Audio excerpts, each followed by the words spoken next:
षट तिला एकादशी अर्थात षट यानी 6 और तिल यानी 6 प्रकार से तिल का प्रयोग कैसे करें जिससे कि आपके पाप भी पुण्य में बदल जाएं।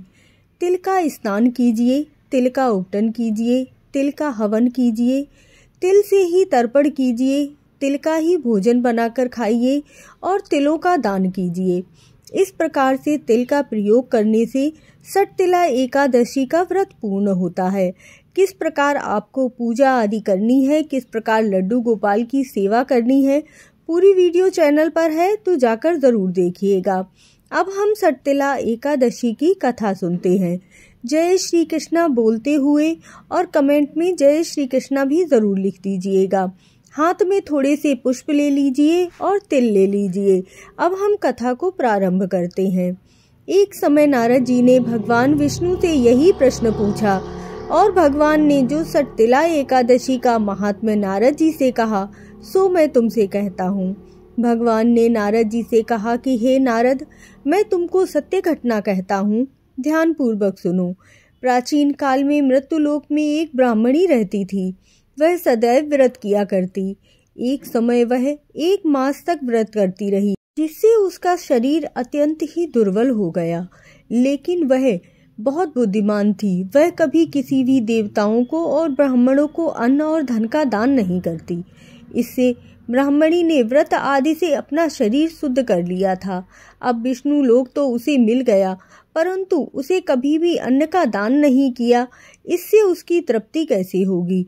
भगवान ने आगे कहा, ऐसा सोचकर मैं भिखारी का भेष धारण कर मृत्युलोक में उस ब्राह्मणी के पास गया और मैंने ब्राह्मणी से भिक्षा मांगी। वह ब्राह्मणी बोली, महाराज किस लिए आए हो? मैंने कहा, मुझे भिक्षा चाहिए। इस पर उसने एक मिट्टी का डेला मेरे भिक्षा पात्र में डाल दिया। मैं उसे स्वर्ग लेकर लौट आया। कुछ समय बाद ब्राह्मणी भी शरीर त्याग कर स्वर्ग में आ गई। उस ब्राह्मणी को मिट्टी का दान करने से स्वर्ग में सुंदर महल मिला, परंतु उसने अपने घर को अन्नादि सभी सामग्रियों से शून्य पाया। घबराकर वह मेरे पास आई और कहने लगी, भगवान, मैंने अनेक व्रत किए, पूजन किए, परंतु फिर भी मेरे घर में अन्न का एक दाना भी नहीं है। इसका क्या कारण है? इस पर मैंने कहा, पहले तुम अपने घर जाओ, देव स्त्रियां आएंगी तुम्हें देखने के लिए। पहले उनसे षट तिला एकादशी का पुण्य और विधि सुन लो, तभी द्वार खोलना। मेरे ऐसे वचन सुनकर वह घर गई। जब देवी स्त्रियां आईं और द्वार खोलने को कहा तो ब्राह्मणी बोली, आप मुझे देखने आई हैं तो षट तिला एकादशी का महात्म्य मुझसे कहो। उनमें से एक देवी स्त्री कहने लगी कि मैं कहती हूँ। जब ब्राह्मणी ने षट तिला एकादशी का महात्म्य सुना तब द्वार खोल दिया।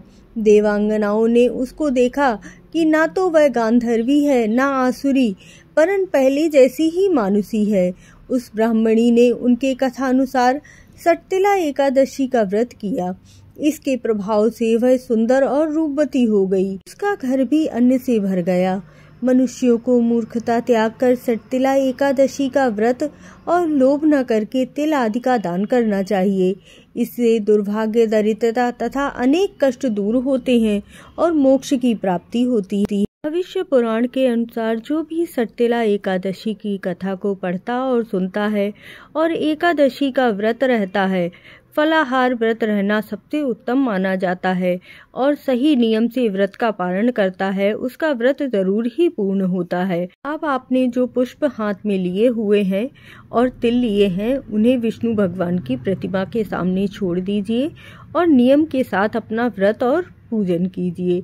जय श्री कृष्णा, जय राधे राधे।